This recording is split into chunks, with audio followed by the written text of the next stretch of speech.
오늘 말씀은 사실 예수님께서 십자가에 달려 돌아가시기 전에 제자들에게 하신 마지막 말씀입니다.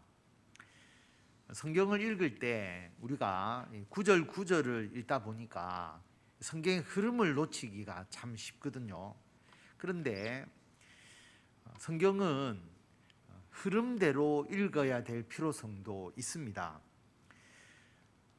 저는 성경 공부할 때나 설교할 때에 좀 본문을 많이 제시를 하는 편이죠. 그래서 가능한 제가 설교하는 내용이 어떤 본문에 근거하고 있는지를 좀 많이 알려드리는 편입니다. 성경 인용 없이도 사실은 설교를 쭉 해나갈 수도 있는데 왜 내가 이 이야기를 하는지를 성경 구절을 근거로 해서 좀 제시해서 자꾸 성경을 한 번이라도 더 보고 또 귀로 듣고 그러다 보면 다음에 성경을 읽을 때 성경의 흐름을 이해하기가 훨씬 쉽기 때문에 그렇게 하고 있는데요. 우리가 일반적으로 편지를 읽을 때도 편지가 서론이 있고 뒤에 결론이 있고 편지의 형식이 있지 않습니까? 처음만 딱 읽고 이 편지의 내용을 알 수가 없잖아요. 우리나라 말은 끝까지 들어봐야 되고 또 글도 끝까지 읽어봐야 되는 것이죠. 어떤 사람이 공모전에 글을 제출했죠. 자기의 작품을 제출을 했는데 소설을 써서 자기의 글을 써서 제출을 했는데 통지문을 받은 거예요. 그래서 앞에 당신의 글은 너무나 훌륭하고 많은 사람들에게 감동을 주는 좋은 글입니다. 그렇게 쓰여 있는 거예요. 그래서 내가 이 정도로 글을 잘 썼으면 걸렸겠지, 합격했겠지 그렇게 생각을 했는데 뒤에 끝까지 읽어보면 그런데 이번에 너무나 우수한 글이 많아서 아쉽게도 당신이 합격하지 못했습니다. 등위에 들지 못했습니다. 그렇게 쓰여 있는 거예요. 그래서 글은 끝까지 읽어야 되고 그리고 전체적으로 내용을 이해하는 것이 굉장히 중요합니다. 오늘 이 말씀이 예수님께서 십자가에 달려 돌아가시기 전에 마지막으로 하신 말씀이다. 요한복음에 기록된 말씀 중에서 그렇게 이해하고 읽으면 이 말씀이 좀 새롭게 우리들에게 다가오는 것입니다. 17장은 예수님의 대제사장적인 기도, 예수님께서 기도하시는 내용이거든요. 그렇기 때문에 제자들에게 권면하는 내용은 16장으로 마감을 하게 됩니다. 그래서 예수님께서 십자가에 달려 돌아가시기 전에 마지막으로 왜 이 말씀을 하셨을까? 그렇게 생각을 해보고 그리고 제가 여러 번 말씀을 드렸지만 요한복음 13장, 여러분 13장을 한번 보시면 13장 1절에 유월절 전에 예수님께서 자기가 세상을 떠나 아버지께로 돌아갈 때가 이른 줄 아시고 라고 되어 있거든요. 그래서 13장에서부터 예수님께서 제자들과 유월절 식사하시고 그리고 세족식 발을 씻어 주시고 제자들에게 말씀하신 내용이 16장까지 이어지고 있는 것입니다. 그래서 13장부터 16장은 같은 흐름으로 읽으셔야 돼요. 예수님께서 잡히시기 전에 제자들과 함께 식사하고 발 씻어주고 제자들에게 마지막으로 권면하는 말씀, 제자들에게 남기고 싶은 말씀이 13장에서 16장까지 다 기록이 되어 있다라고 하는 것입니다. 어떤 내용이 있느냐 하면 이걸 다 읽어드릴 수는 없으니까 제가 중요한 것만 말씀을 드리면 예수님께서 이제 이 세상을 떠나실 것이다, 아버지께로 돌아갈 것이다 라는 것을 분명하게 말씀을 하십니다. 그리고 예수님께서 보혜사 성령을 보내실 것이다. 예수님이 떠나가지만 성령이 함께 너희들과 할 것이다, 함께 임할 것이다 라는 것을 예수님께서 말씀을 하시죠. 성령이 오셔서 무슨 역할을 하느냐 하면 예수님이 하나님의 아들이고 구원자임을 너희들이 알게 할 것이다. 예수님께서 가르쳐 주신 말씀 다 기억나게 해 주실 것이다. 그래서 예수님께서 심지어 뭐라고까지 말씀하셨느냐 하면 내가 떠나고 성령이 오시는 것이 너희들에게 훨씬 더 유익이다. 일리가 있는 말씀인 것 같아요. 예수님이 인간으로 이 땅에 오셨기 때문에 예수님이 사람의 활동 반경을 넘어설 수가 없잖아요. 예수님은 인간으로 이 땅에 오셔서 베들레헴에도 계시고 예루살렘에도 계시고 두 곳에 동시에 계실 수가 없잖아요. 이동을 하셔야만이 예수님을 만날 수 있지 않습니까? 그래서 아무리 예수님이 많은 사람들을 가르치고 병 고쳐주고 그들을 구원시키려고 해도 인간으로 이 땅에 오셨기 때문에 행동 반경에 제약이 있지 않습니까? 그런데 성령은 그런 게 없잖아요. 모든 사람들을 한 번에 일시적으로 그들의 심령을 어루만질 수 있고 그들을 감동시킬 수 있고 그들 예수 믿고 구원받을 수 있도록 할 수 있기 때문에 예수님께서 내가 아버지께로 돌아가고 성령이 너희들에게 오는 것이 더 유익이다 라고도 말씀하시고, 그래서 나중에 제자들이 오순절 성령 받고 난 이후에 예수님에 대해서 더욱더 자세히 알게 되었죠. 확신을 가지게 되었죠. 성경 말씀에 근거해서 예수 그리스도를 증거할 수 있는 그 정도까지 성령께서 역사해 주셨습니다.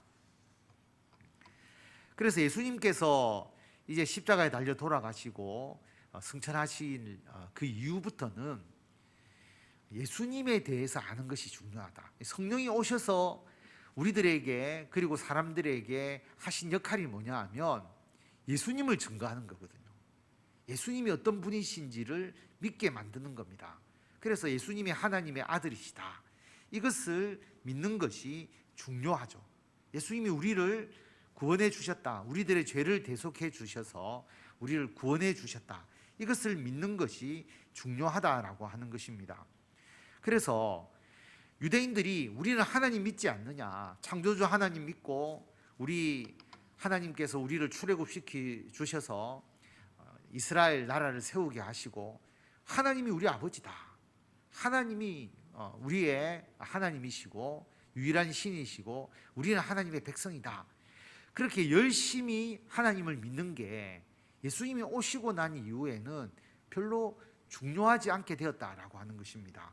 왜냐하면 예수님을 영접하는 게 중요하거든요. 하나님의 아들이신 예수님을 영접하지 않았는데 하나님을 영접했다고 할 수 있느냐라고 하는 겁니다. 예를 들어서 제가 결혼식에 저희 부모님이 만약에 못 가시고 제가 대신해서 그 결혼 선물 또 결혼에 관련된 축의금 가지고 혼주를 찾아가서 제가 우리 부모님 대신해서 결혼식에 이 선물을 전달하고 축의금을 전달해서 왔습니다 라고 말하고 제가 가면 상대방이 당연히 저를 아주 존중해 주고 잘 환영해 주겠죠. 왜냐하면 저는 잘 모른다고 할지라도 부모님을 대신해서 아들이 왔기 때문에 그 아들에 대한 모든 것을 부모님에 대해서 하듯이 당연히 해줄 거다라고 하는 것이죠. 그게 당연하지 않습니까? 우리 인간의 삶 속에서도. 그런데 하나님 대신에 하나님의 아들 예수님이 이 땅에 오셨거든요. 하나님이 보내서 이 땅에 아들이 오셨다 말입니다. 그런데 아들을 영접하지 아니하면 그 보내신 하나님을 영접했다고 볼 수 있느냐? 그 아들을 믿지 않는데 그 아버지 하나님을 믿는다고 할 수 있느냐라고 하는 것이죠. 그래서 예수님께서 이 땅에 오시지 않을 때는 이스라엘 백성들이 우리는 하나님을 믿습니다라는 것을 자랑스럽게 이야기를 할 수 있었는데, 예수님께서 이 땅에 오셨는데 예수님을 핍박하고 예수님을 구주로 받아들이지 않고 그들이 예수님에 대해서 배척을 했는데 우리가 하나님을 잘 섬깁니다라고 말할 수가 없다라고 하는 것이죠. 그래서 예수님께서 이 땅에 오신 이후에는 예수님을 믿느냐 믿지 않느냐가 더 중요한 기준이 되어버린 겁니다. 이게 일리가 있는 게요, 여러분 한번 잘 생각해 보십시오. 하나님이라는 존재를 우리 교회 나오지도 않고 하나님이라는 존재를 안 믿는 사람들이 있는데 이 사람들도 이런 얘기를 하죠.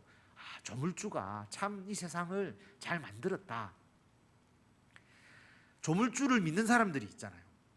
그 말은 창조주를 믿는데 우리가 생각하기에는 저 사람이 조물주를 믿으니까, 조물주가 있다고 믿으니까 하나님 믿는 거 아니냐, 이렇게 생각할 수 있죠. 그리고 우리 조선시대 때에 천주교가 들어왔을 때 천주, 하늘의 주인, 그죠? 천주라고 이름을 붙였잖아요. 천주 또는 천부, 하늘의 아버지, 천부라고 부르기도 하고, 하나님이 아니고 하느님이라고 부르기도 하고. 그래서 미신을 믿는 자도 하늘이라는 표현을 쓰잖아요. 하늘. 그리고 하늘에 계신 어떤 신, 그걸 천부라고도 할 것이고 천주라고 할 수도 있고, 어떤 사람은 하느님이라고 할 수도 있고 하나님이라고 부를 수도 있겠죠. 다시 말하면 하나님을 믿는다고 말하면서 그 하나님이 그냥 조물주 또는 우리에게 어떤 복을 주시는 분, 또 우리의 모든 것을 이끌어 가시는 분, 그런 의미로 나는 하나님이 있다고 믿는 것은, 그 하나님의 존재는 미신을 믿는 사람도 그런 식으로 신을 생각할 수 있고, 여러 가지 종교를 믿는 사람들도 그런 신을 생각할 수가 있는 것이죠. 그런데 그 사람들이 그 신을 믿는다고 우리가 성경에서 이야기하는 하나님을 믿는 것이냐? 아니라고 하는 겁니다. 단순히 조물주를 생각하는 것이고, 단순히 뭔가 힘있고 능력 있는 그런 일종의 신을 생각하는 것이지, 그 신이 우리가 믿는 하나님이라고 볼 수가 없는 것이죠. 그래서 이슬람도 하나님을 믿잖아요. 우리가 역사적으로 올라가면 다 아브라함의 하나님을 믿는 거죠. 이슬람도 아브라함이 조상이고, 유대교 그리고 우리 기독교도 아브라함을 조상으로, 그래서 우리는 기독교는 아브라함을 믿음의 조상으로 보고, 유대인들은 아브라함을 혈통적 조상으로 보고, 이슬람도 아브라함을 혈통적 조상으로 보지 않습니까? 그러니까 흔히 생각하면 이슬람도 하나님 믿고, 우리도 하나님 믿고, 기독교도 하나님 믿고, 유대교도 하나님 믿고, 다 하나님을 믿는 거 아니냐. 어떻게 보면 맞는 것 같지만 이스라엘 백성들이 생각하는 하나님, 그리고 이슬람이 생각하는 하나님, 그리고 우리가 하나님이라고 믿고 고백하는 그 하나님이 다르다라고 하는 거죠. 분명히 다르다라고 하는 것입니다. 왜냐하면 가장 중요한 것이 하나님의 아들을 보내시고 그 아들을 통해서 우리를 구원해 주셨느냐는 것을 믿느냐 믿지 않느냐는 데부터 나누어지는 거거든요. 그럼 어떤 하나님을 믿느냐라고 하는 겁니다. 아들을 보내셔서 우리들의 죄를 대속해 주신 하나님을 믿느냐, 그런 하나님을 인정하지 않느냐. 하나님이 완전히 다른 하나님이잖아요. 용어만 같이 쓰지 똑같은 하나님이라고 할 수가 없는 겁니다. 그래서 엄격하게 생각하면 유대인들 그리고 이슬람은 하나님을 믿지 않는 거죠. 왜냐하면 하나님의 아들을 믿지 않기 때문입니다. 자, 여러분이 이 정승진이라고 하는 목사를 나는 목사 잘 알지 그렇게 생각하실 수 있잖아요. 모든 분이 저를 다 안다라고 생각할 수 있는데, 그런데 실제로 저에게 아들이 있는 줄도 모르고, 그리고 제가 아이의 아빠인 줄도 모르고, 그냥 유튜브에서 또는 뭐 여러 가지 글에서 이름만 나온 거 보고 저 사람 목사지, 저 사람 이름이 정승진이지, 그래서 정승진 목사라고 부른다고 해도 제 삶에 대해서 하나도 알지 못하고, 제가 하는 어떤 일에 대해서도 알지 못하고, 그리고 아들에 대해서도 알지 못하고, 가족도 모르고 해운대 소정교회도 모르고 다 모른다면 과연 그 사람이 정승진 목사를 제대로 알고 있는 거냐라고 하는 거죠. 사실은 모른다고 할 수가 있는 겁니다.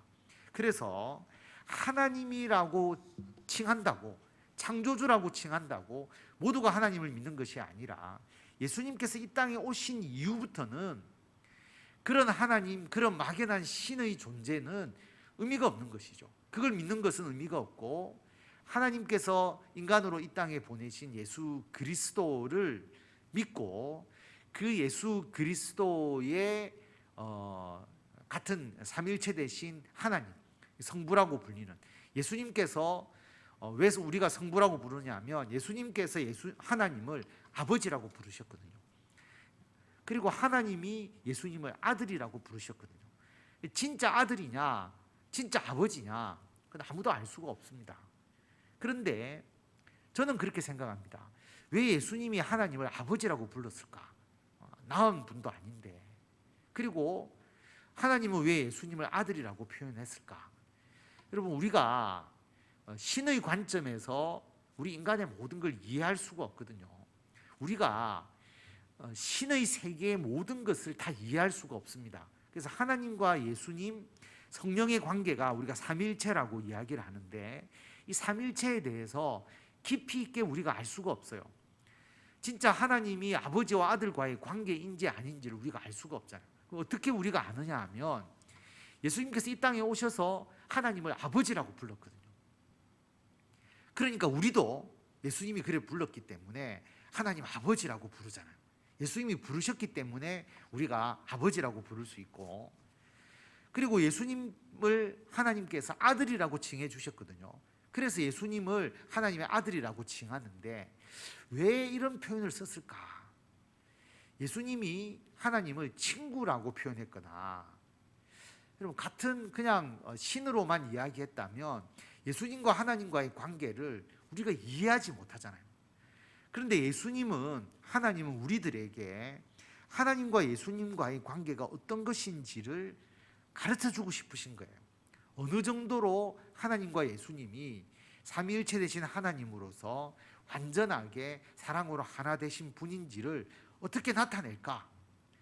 그런데 부부라고 할 수는 없잖아요. 부부라고 하면 또 오해가 될 가능성이 많잖아요. 우리 인간의 관점에서 부부라고 하면 남녀의 관계를 생각하기 때문에 그건 아니고, 그래서 우리 인간이 이해할 수 있는 가장 쉽고도 가장 마음에 와닿을 수 있는 하나님과 예수님과의 관계를 우리들에게 하나님과 아들의 관계로 알려주신 겁니다. 그래서 하나님은 예수님을 사랑하는 내 아들이라고 이야기를 하고, 예수님은 하나님을 아버지라고 부른 거예요. 그래서 우리 인간이 볼 때에 아버지와 아들과의 그 귀한 관계, 그 가장 끈끈한 관계, 그리고 정말 생각하고 또 생각하는 정말 소중한 관계로 하나님과 예수님을 완벽하게 이해할 수 있게 되는 거죠. 그거보다 더 하나님과 예수님과의 관계를 잘 나타낼 수 있는 방법이 있을까요? 제가 생각하기에는 너무나 우리 인간들이 이해하기 좋게 하나님과 아들과의 관계로 예수님과 하나님과의 관계를 설명해 주셨어요. 그래서 아들을 보내셨는데 그 아들을 거부하고 아들을 배척하는 자가 하나님을 섬긴다라고 할 수가 없는 것이죠. 그래서 예수님께서 오신 이후에는 예수님을 믿는 것이 하나님을 믿는 것보다 더 중요하게 되는, 왜냐하면 예수님을 통해서 하나님을 믿을 수 있고 이해해야 하기 때문에 예수님을 믿느냐 믿지 않느냐가 더 중요해졌다라고 하는 것을 알 수가 있습니다. 그것을 이 요한복음 예수님께서 마지막 제자들과 이야기하시면서 그 얘기를 하십니다. 예수님을 통해서 하나님을 더 믿고 더 알게 되고, 예수님을 모르면, 예수님을 영접하지 않고 믿지 않으면 하나님 믿지 않는 거다, 이런 식으로 말씀을 하시거든요. 그런데 그 예수님도 그럼 어떤 예수님이냐, 이게 중요한 거죠. 하나님도 어떤 하나님이냐는 것이 중요하다면 이 땅에 오신 예수님도 어떤 예수님이냐, 이게 중요한 거죠. 여러분, 예수님은 2000년 전에 이스라엘에서 사셨던 분이기 때문에 누구나 예수를 이야기할 수 있습니다.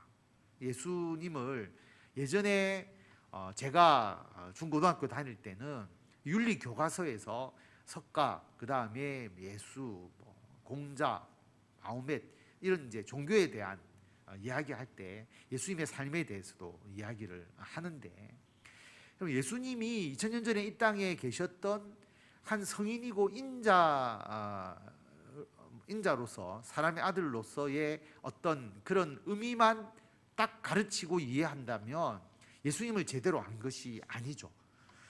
물론 예수님께서 이 땅에 오셨을 때 분명히 사람으로 오셨다라는 것을 말씀하시고 실제로 사람으로 오셔서 우리가 똑같은 모습을 보여주셨잖아요. 그리고 자기에 대해서는 비유로 많이 말씀을 하셨거든요. 나는 포도나무다, 아버지는 농부다.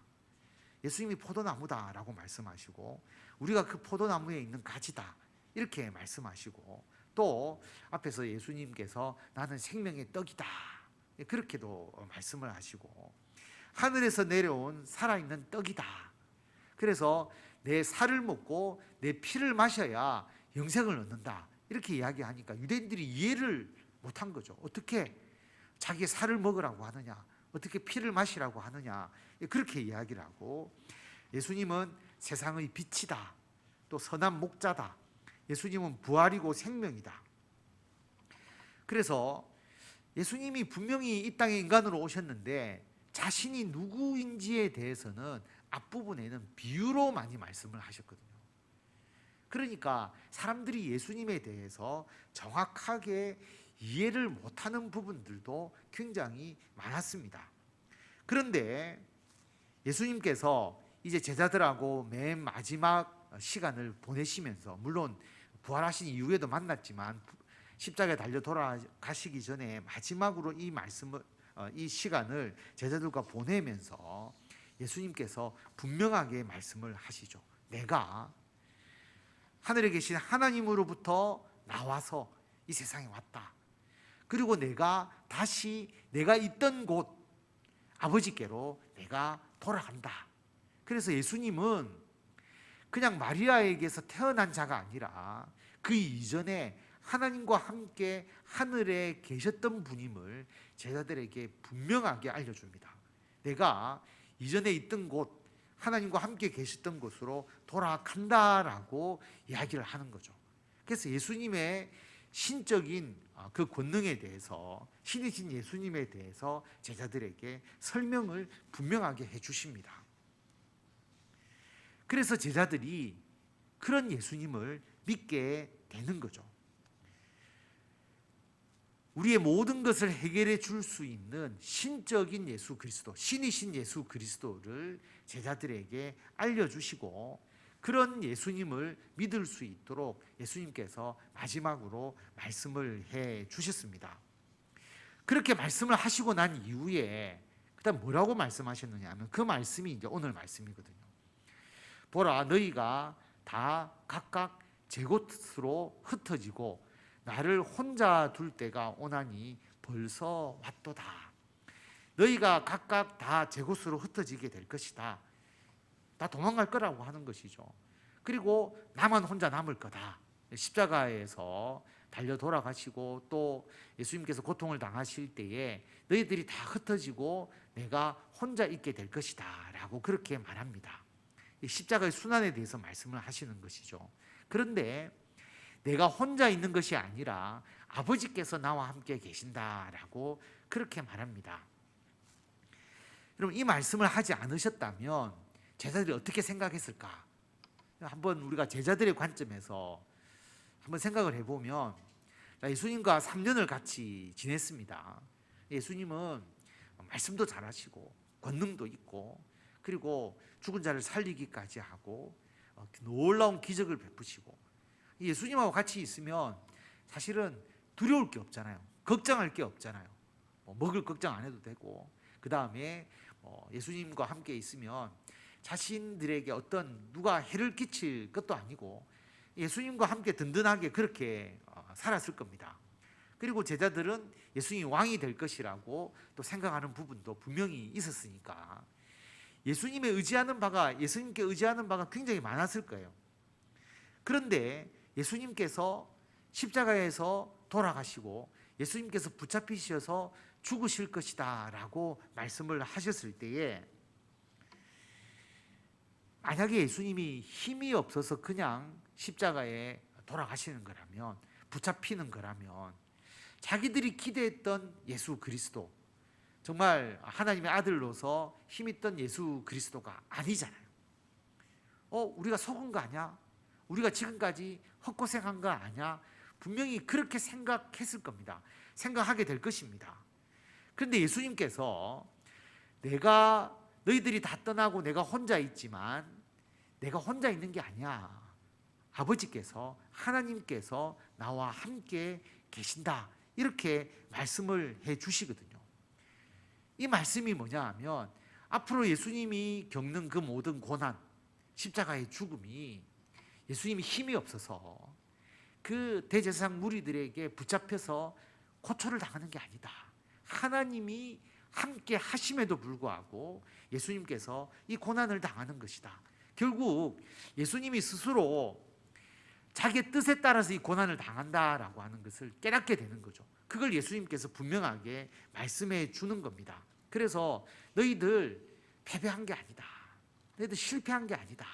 라는 것을 제자들에게 알려주시는 겁니다. 그래서 이것을 너희에게 이르는 것은 너희로 내 안에서 평안을 누리게 하려 함이라. 세상에서는 너희가 환난을 당하나 담대하라. 내가 세상을 이기었다라고 하는 것입니다. 제자들이 예수님 안에서 평안을 누리도록 미리 말씀해 주는 거죠. 제자들이 일종의 요즘으로 말하면 분리불안, 예수님과 늘 함께 있다가 예수님이 모든 걸 해결해 주시다가 예수님이 떠난다고 하니까, 그리고 붙잡히실 거니까 제자들은 굉장히 걱정과 근심에 사로잡혔을 겁니다. 예수님 없이 우리가 어떻게 살 수 있을까? 내가 원래 직업으로 돌아가야 되나? 그런데 예수님께서 담대하라 말합니다. 그리고 내가 세상을 이겼기 때문에 너희가 내 안에 있으면 너희도 평안을 얻을 것이다 라고 그렇게 말씀하시는 거죠. 환난이 없을 거라고 말하지 않았습니다.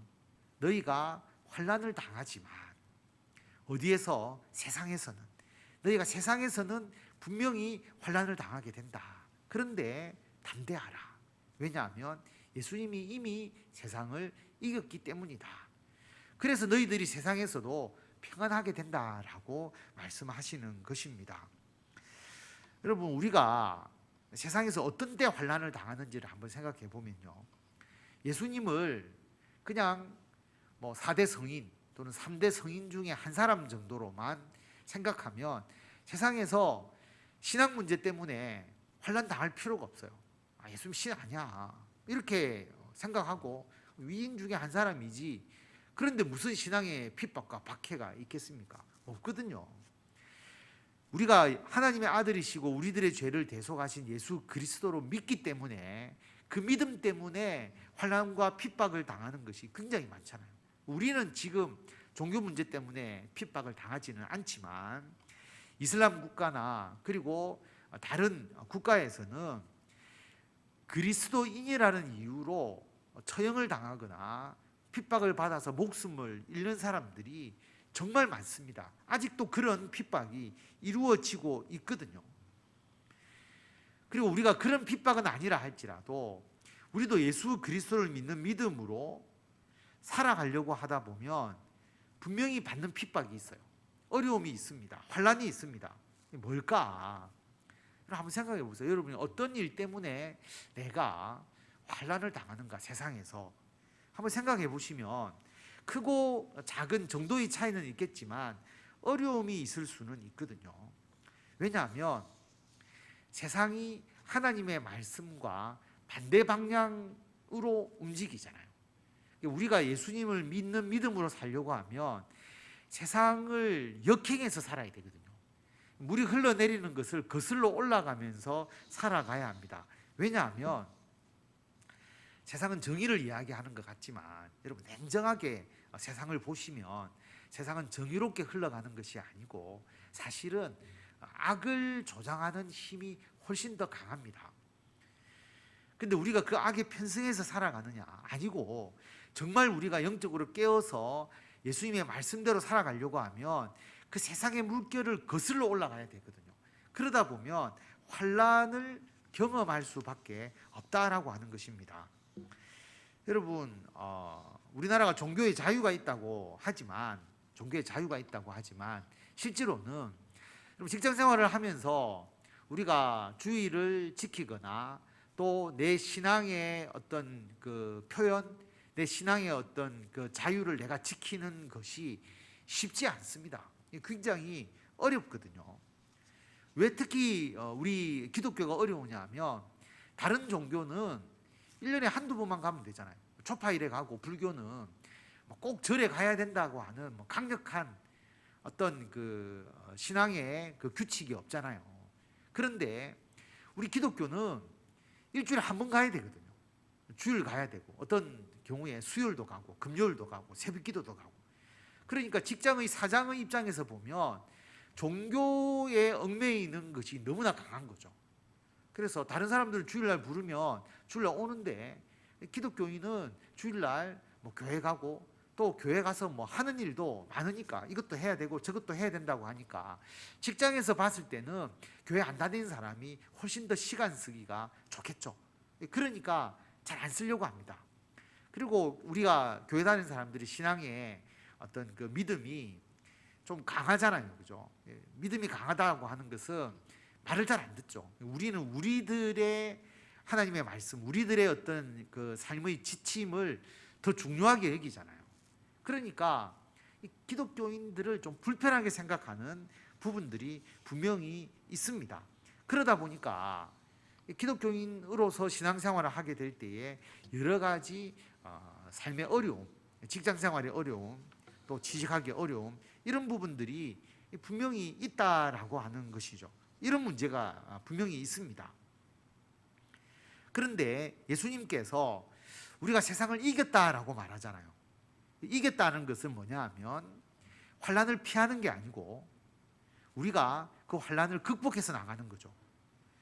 자, 선수가 경기에 나가면 패배할 수도 있고 이길 수도 있지만 패배할 것을 두려워해서 아예 경기에 안 나가면 지지도 않지만 이기지도 못하잖아요. 그런데 예수님께서 세상을 이기셨기 때문에 우리에게 세상으로 나아가라고 말하는 겁니다. 그렇게 핍박도 당하고 그렇게 여러 가지 어려움이 있음에도 불구하고 우리가 더욱더 세상으로 나아가는 거죠.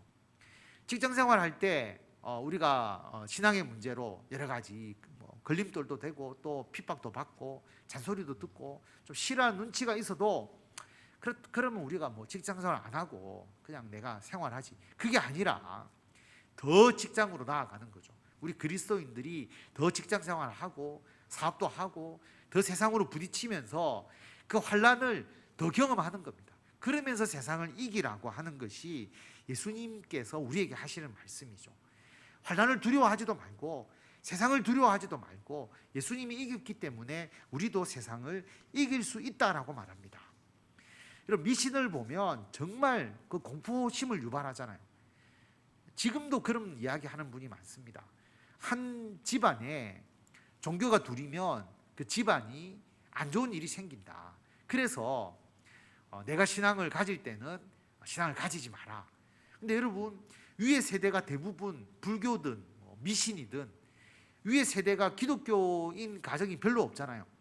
그런데 한 집안에 종교가 둘이 되면 안 된다라는 말은 사실 밑에 세대들은 교회 다니지 말라는 말하고 똑같거든요. 우리 어른 세대에서는. 그런데 한 집안에 종교가 둘이라서 문제가 되니까 교회 다니지 마라. 대부분 교회를 놓고 이야기를 하는 거니까. 그렇게 하면 신앙생활 하지 말라는 이야기고, 거기에 굴복하게 돼버리면 우리나라에서 누가 교회 다닐 수 있겠습니까? 부모님이 신앙생활 가진 모태신앙인 사람을 제외하고는 아무도 교회 다닐 수가 없거든요. 그래서 세상은 그렇게 협박하는 겁니다.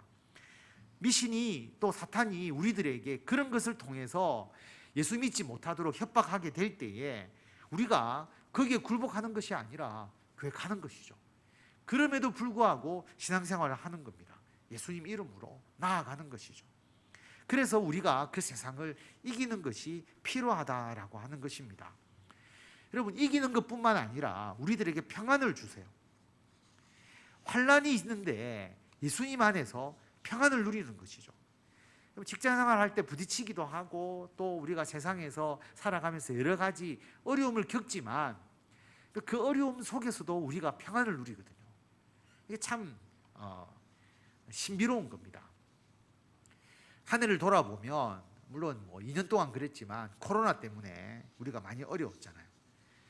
영상 예배 드리고 모여서 예배 드리지도 못하는 때가 있었잖아요. 그러면 우리가 전염병이 두려워서 교회 예배드리지 않은 건가? 환란이 있지만 우리가 극복하고 세상을 이겼으니까 나아가야 되는데 우리가 그러면은 세상에 굴복한 거 아니냐? 그렇게 생각할 수가 있는데 그렇지 않죠.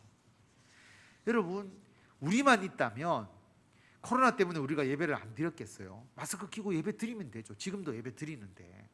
그런데 그 당시에 우리나라가 모든 방역 정책을 단절 정책, 사회적 거리두기로 갔잖아요. 그래서 자식 보고 싶은데 요양병원에 계신 어르신들은 자식 만나지도 못하고, 자영업 하시는 분들은 정말 도산의 일부 직전까지 또 문을 닫는 지경까지 가도 거리두기 때문에 사람들 모이지 못하고 장사도 제대로 하지 못하고 학교에서 공부도 하지 못하고 휴업하고 이런 상황인데 우리 교회만 우리는 핍박에도 굴하지 않고 예배 드리겠다라고 해서 모여서 예배를 드린다면 얼마나 우리 그리스도인들을 이기적으로 보겠느냐라고 하는 거죠. 그러니까 그런 어떤 사회적 거리두기 없이 자발적으로 사람들이 두려워서 모이지 않았다면 우리는 모였을 것입니다. 그런데 강제적으로 정부에 의해서 많은 국민들이 자기 손해를 감수하고 조금이나마 코로나로 인한 피해를 국가적으로 줄이기 위해서 노력하게 될 때에 우리가 그분들을 생각해서 우리도 덕을 끼치기 위해서 모이지 않은 것이지 세상에 굴복해서 우리가 모이지 않은 것이 아니다라고 하는 거죠. 이런 부분을 우리가 잘 분별할 필요가 있고요. 세상은 개인주의적으로 흘러갑니다. 앞으로 더 그렇게 될 겁니다. 그런데 교회는 개인주의가 아니라 공동체주의잖아요. 그러니까 교회를 싫어하는 거죠. 왜냐하면 개인주의가 훨씬 좋거든요. 작은 교회 모여서 서로에 대해서 다 잘 알고 서로가 격려해주고 좋은 것 같지만 그 싫어하는 사람도 있습니다. 그냥 큰 교회 가서 혼자서 개인적으로 예배만 딱 보고 나오거나 아니면 영상 예배 드리는 것을 훨씬 더 좋아할 수 있기 때문에 여러분, 개인주의와 이 공동체주의가 계속 우리 신앙적으로 부딪힐 겁니다. 그렇게 될 때에 여러분, 우리가 그것을 극복해 나가야 되죠. 그럼에도 불구하고 그것이 어려움이 있다고 해도 우리는 계속 공동체를 중시하고 그 공동체의 일원으로 성도들을 품어나가는 역할을 해야 하는 것이고요. 세상은 성공주의잖아요. 여러분, 아무리 악을 행했든 뭘 했든 나중에 성공하면 다 인정해 주는 분위기로 바뀌거든요.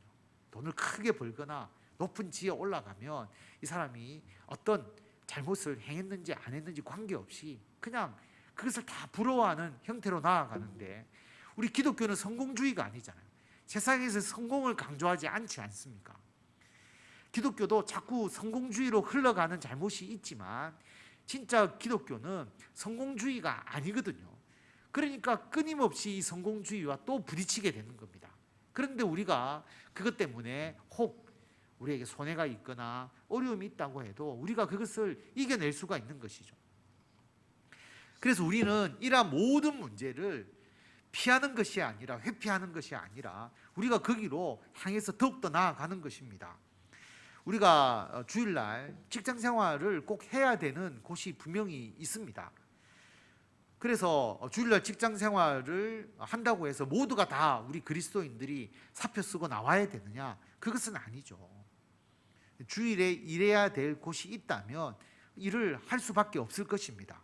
그런데 우리가 요구를 해야 되겠죠. 요즘은 주일 외에 당연히 하루를 쉬게 돼 있잖아요. 그럼 수요일날 쉬든지 그렇게 해서 수요 예배 나오고 또 더욱더 자기의 영적인 신앙 훈련을 위해서 노력해야 되고 그래서 우리가 주일날 예배를 드리지 못하는 경우라면 더욱더 직장생활을 통해서 내가 그리스도인으로서 신앙생활을 더 열심히 해야 된다는 것을 정면으로 부딪히면서 보여주는 것, 그리고 그렇게 행하는 것이 너무나 중요한 것입니다. 그래서 우리가 한 해를 돌아보고 내년도를 계획하면서 여러분이 하나님의 뜻에 따라서 예수 그리스도를 믿고 예수 그리스도의 말씀대로 살아가려고 하면 분명히 환란이 있을 것입니다. 어떤 큰 환란이 아니더라도 손해가 있거나 어려움이 있게 될 것이다라고 하는 겁니다.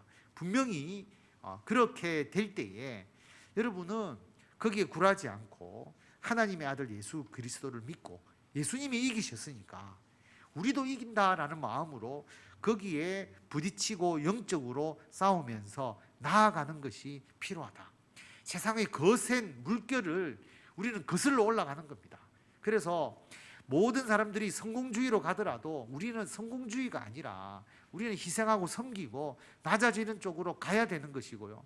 개인주의로 흘러가더라도 우리는 어떻게 하든 싫어하든 좋아하든 우리 예수 그리스도의 이 귀한 교회 공동체 안에 사람들을 더욱더 넣도록 함께 하도록 우리가 해야 되는 것이고요.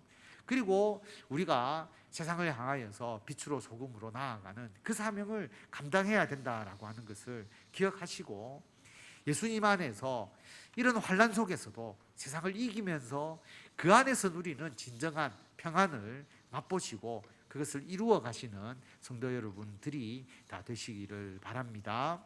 기도하겠습니다.